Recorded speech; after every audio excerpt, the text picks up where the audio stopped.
Disease ఒకే స్టేజ్‌లో ఉన్నా కూడా, దాని యొక్క రెస్పాన్స్, దానికి growth rate can be different. హ్మ్. అంటే aggressiveness can be different. Stage 1 breast cancer ఇద్దరిలో ఒకేలాగా బిహేవ్ చేయదు.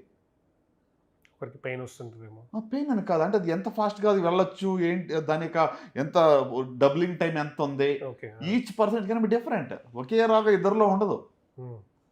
అర్థమైందా? అంటే దాని యొక్క అగ్రెసివ్‌నెస్. సో, చాలా ఫ్యాక్టర్స్ ఉంటాయి దానికి. ప్రిడిక్టివ్ ఫ్యాక్టర్స్ అంటాము, ప్రోగ్నోస్టిక్ ఫ్యాక్టర్స్ అంటాము. సో, ఆ వేరియబుల్స్‌తో పలానా వ్యక్తిలో పలానా జబ్బు ఎంత ఫాస్ట్‌గా పెరుగుతుంది, ఇది తిరగబడే అవకాశం ఉందా లేదా అని చూసి దాన్ని బట్టి ట్రీట్మెంట్ ప్లాన్ చేస్తూ ఉంటాం. సో, కనుక biology of the disease determines the outcomes. Hmm. Result ఎలా ఉంటుంది అంటే, ఆ పర్టిక్యులర్ వ్యక్తిలో ఉన్నటువంటి జబ్బు యొక్క పొగరు ఎంత ఉంది. హ్మ్. రైట్? ఏ జెనెటిక్ మార్ప్స్ ఉన్నాయి, ఎంత అగ్రెసివ్ వేరియంట్స్ ఉన్నాయి దాంట్లో, దాన్ని బట్టి రిజల్ట్ ఆధారపడి ఉంటుందనమాట. హ్మ్.